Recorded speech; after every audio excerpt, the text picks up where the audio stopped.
Welcome to another episode of Mastermind Bites. Hi, my name is Fong. I'm an entrepreneur, business strategist, real estate investor, speaker, and also a best-selling author. And every single day, I help others unlock the potentials and guide them to succeed. Today on Mastermind Bites, I get to feature another amazing individual. And the reason why I do this show is because over the last few years, I've been able to meet some amazing masters of their skill sets, some incredibly successful individuals, and got to learn from them, hear their stories, and also just get some lessons learned as to how we can apply those into our personal lives and also our business lives.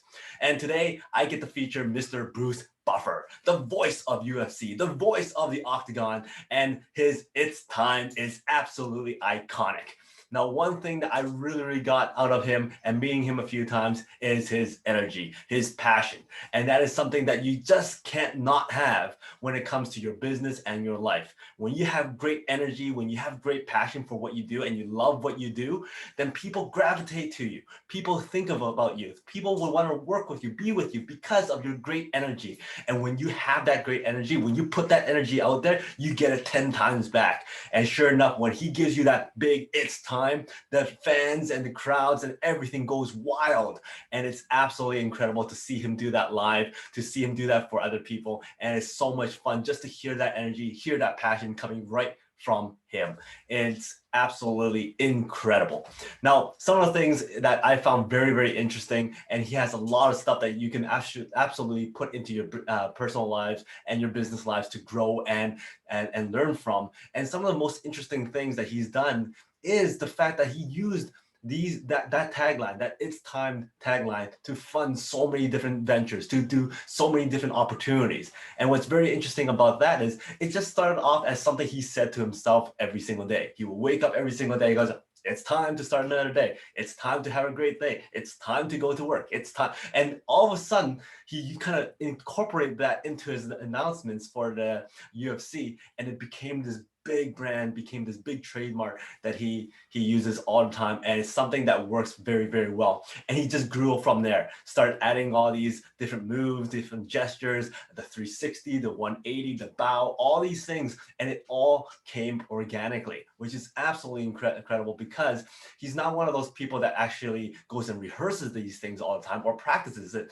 He just feeds off the energy from the crowd, feeds off the energy, that momentum, that passion, and all of a sudden all this stuff comes up. So it actually grows and grows. It just happens naturally. It's completely just to let it grow on its own.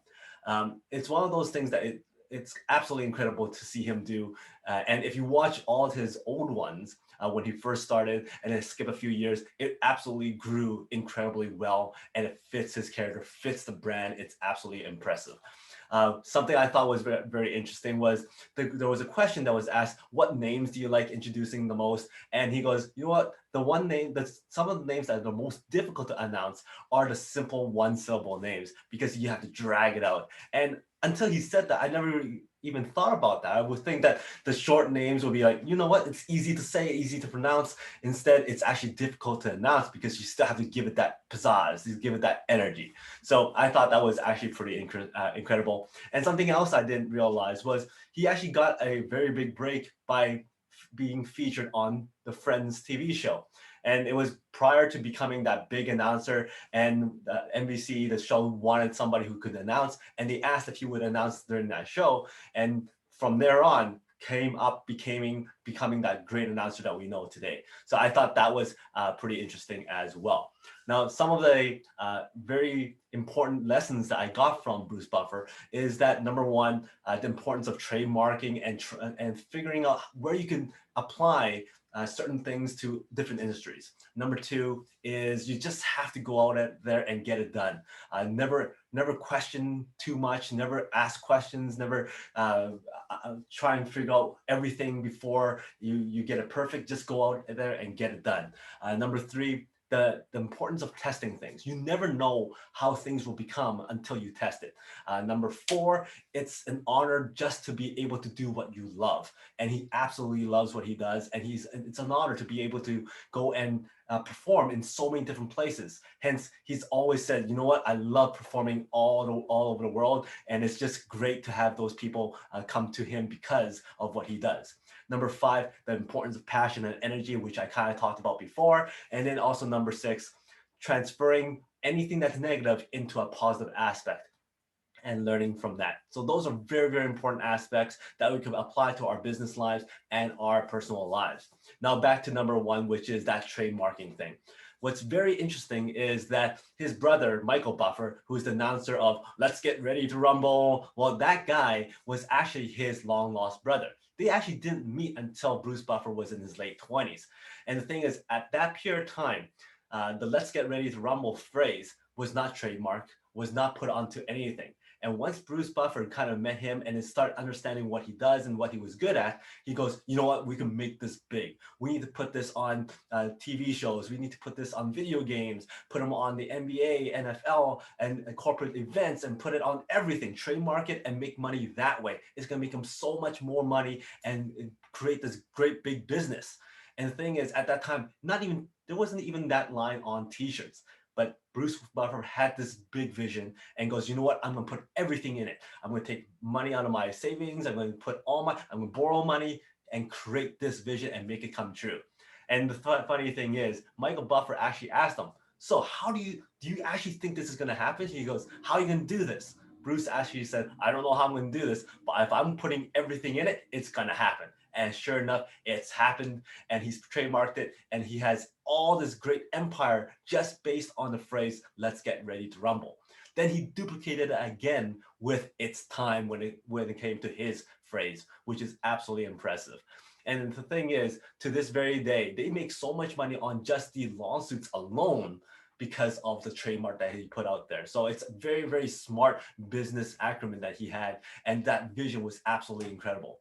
The second thing was to not reason everything. Sometimes you just can't ask all the questions. Sometimes, regardless of how much information you get about something, you just have to go out there and do it. So for instance, sometimes when he was looking at the results of what he was about to announce, he's questioning, he's wondering if it's the right results.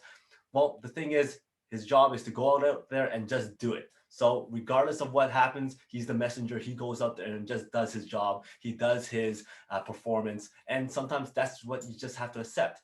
And you have to know your roles. You have to know your place. Even for Bruce Buffer, he has to know what his position is and go out there and do what he needs to do.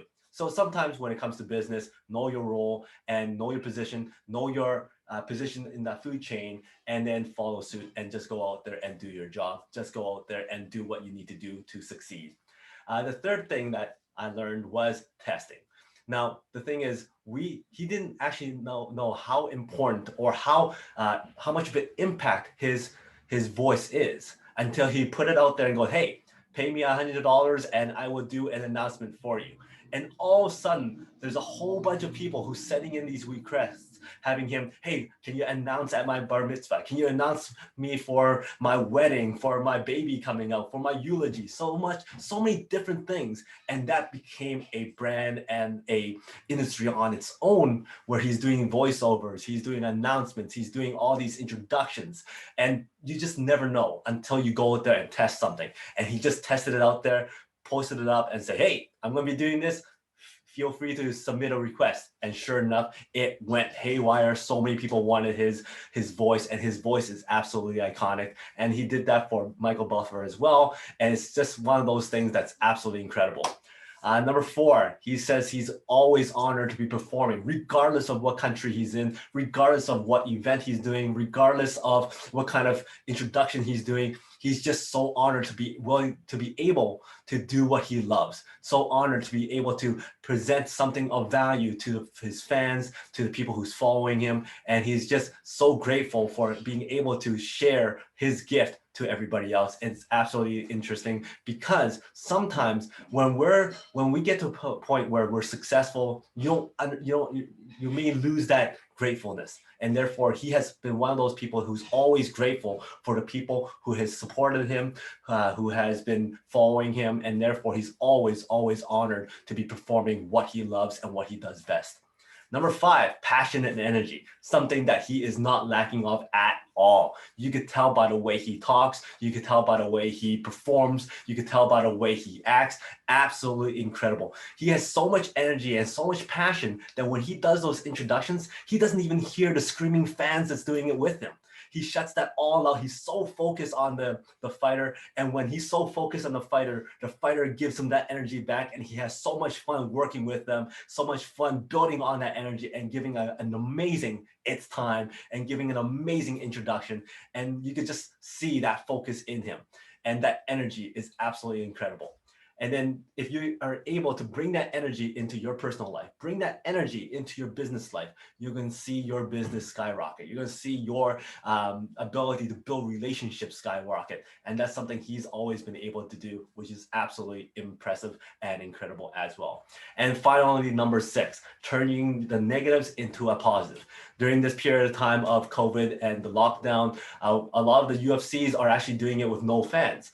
So that is unfortunate. However, he's looked on the bright side. He's been able to enjoy the fights more. Yeah, he's not able to meet his fans, which he's always loved to do. But the thing is, during the time when he's announcing these events with fans in it, he spends all his time going out there, shaking hands and taking photos, talking to fans and meeting fans, because he wants to give back to the fans who's paid money to be there to meet him and all that kind of stuff. But now, because of this lockdown, he's able to actually sit there and enjoy the fights. So he's looking for the silver linings in a lot of things. And that's how he lives his life. He doesn't look at the negatives. He takes the negatives. What's the silver lining? What's the positive spin that he can actually apply to it and enjoy the moment every single time? So I thought that was very important as well, because sometimes when it comes to negativity and when it comes to things that don't go our way, we focus so much on that, it actually stunts our progression. For instance, if you have a bad tenant, if you have to do an eviction, well, look at it from a learning perspective. Now you know what you can do next time. Now you know what now you know how to coach other people around it. So it's a learning opportunity. There's always a positivity aspect when it comes to something that's negative, something that doesn't go your way. And that's something he's done all the time. So just to recap, number 1, it's that trademark, the importance of trademark and expanding your brand, expanding your product and your services in different industries, in different areas. Number 2 is sometimes you have to know your position, have to know your role, and just go out there and do your job. Number 3, you never know until you test your idea. You never know what the reception is going to be until you actually test it. Number 4, be honored, be grateful for what you're able to do and what you love doing. And if people love what you do, that you actually love doing, then it's absolutely important to be grateful for it. Number 5, the importance of passion and energy. Apply that to everything in your life. And then finally, number 6 is that taking the negative into a positive. So those are some of the lessons learned I got from meeting Bruce Buffer a few times, and absolutely an impressive, incredible person to talk to and fun to just hear him speak. Just his speaking voice is fun to listen to. So if you love this episode, please like, subscribe, and comment. I love seeing those comments. And if you like this episode of Mastermind Bites, please go back and see if some of my other episodes on Mastermind Bites. And also, if you like this show, we have the Peak Potential Success Show, the Make More Mind Bites, and also Unlocking the Mind that goes up every single week, new episodes every single week. So until next time, today is the day to unlock your potential. We'll see you later.